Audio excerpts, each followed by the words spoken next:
All right, what we are testing today is a KnitKing bulky.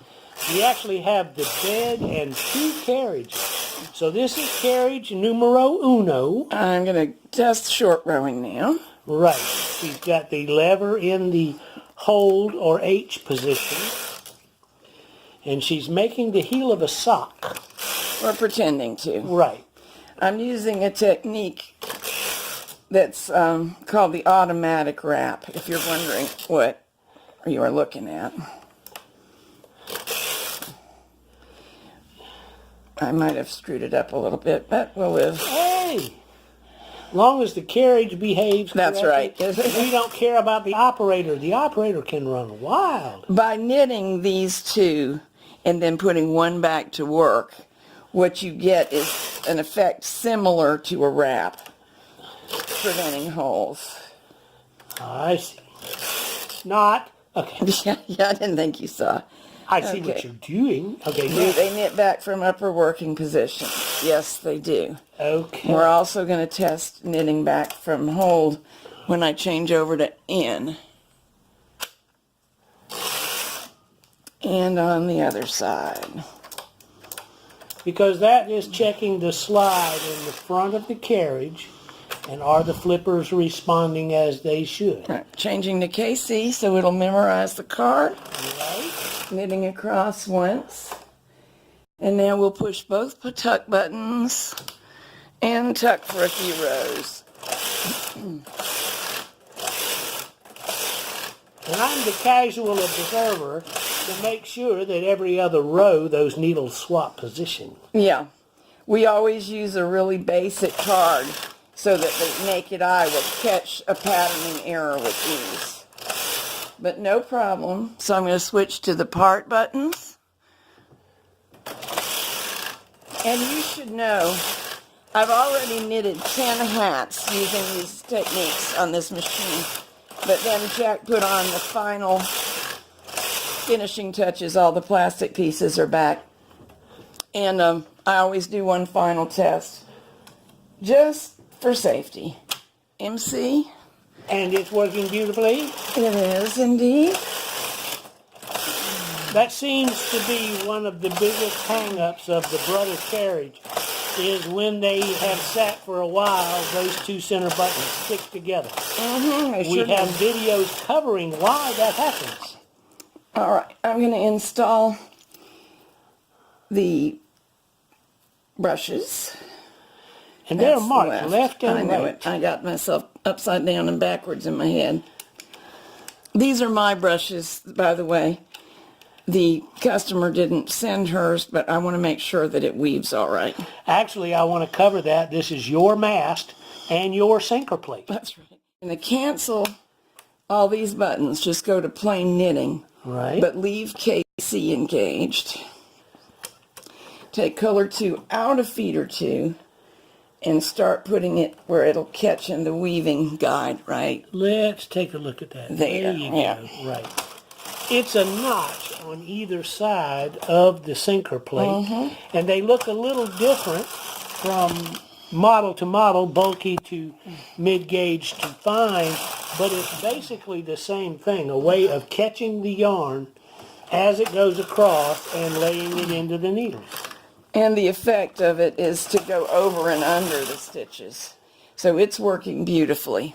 I am ready for carriage 2. Oh, that one's on a stitch size 10. I knit this yarn on about 4. So some stockinette. Yes, this is the same head, carriage number 2. All right. I'm going to set it to hold and practice short rowing.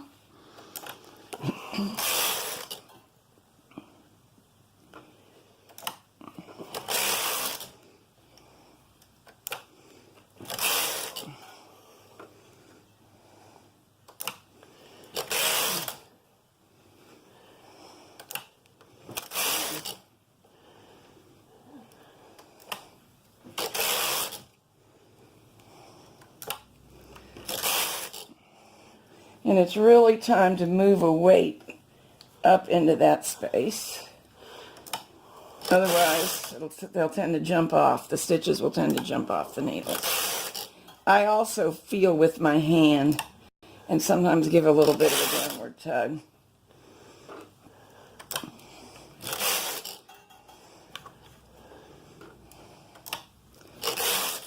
Okay, we're going to knit back from upper working position. No problem. Then back from hold by switching to N, just as we did on the other carriage. Yep, same format, just a different machine. Okay.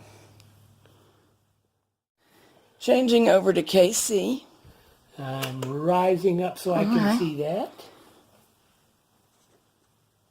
Now I'm going to knit a row to memorize, and we'll go to tuck, both tuck buttons. There. Let the card advance.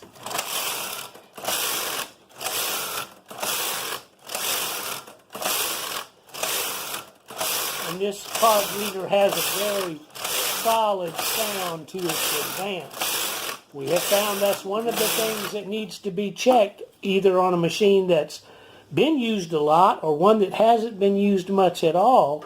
We still need to check the positioning of that advance mechanism. Changing to part. Whoops, and closing the gate before I Mess up. Yeah. So we should now be slipping. Again, we don't care how the operator carries on as long as the machine carries on correctly. That's right.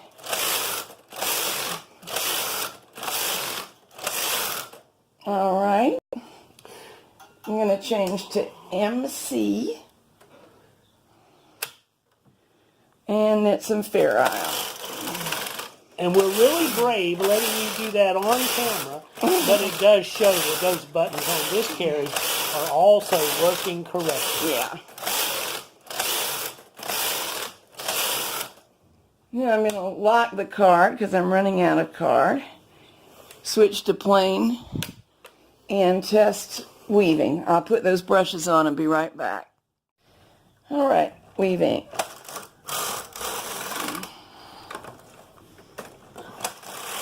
Weaving takes a little bit longer because you have to manually move your yarn from side to side, but the effect is well worth it.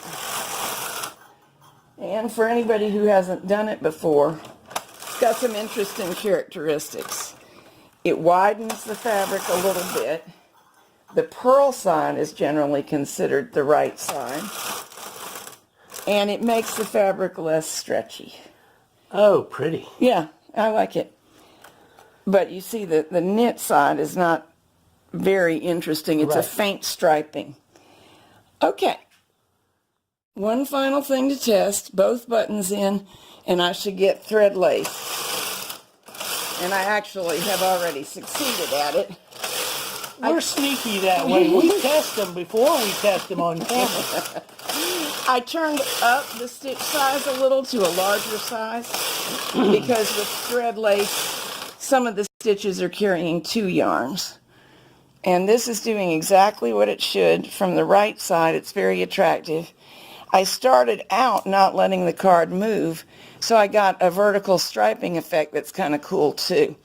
This is carriage number 2. Now we'll do it on carriage 1. Here we go. We're back to carriage 1. Just continuing the same pattern. As I was getting the carriage off, I disarranged some stitches on the left edge. So we'll see a flaw in the pattern about there. But otherwise it should be fine. And the purpose of this degree of testing is to show the customer that everything was working just fine. Yep. Also to show the post office, just in case. If they drop it and say, well, it's an old machine, how do we know? This is how we know it was fine.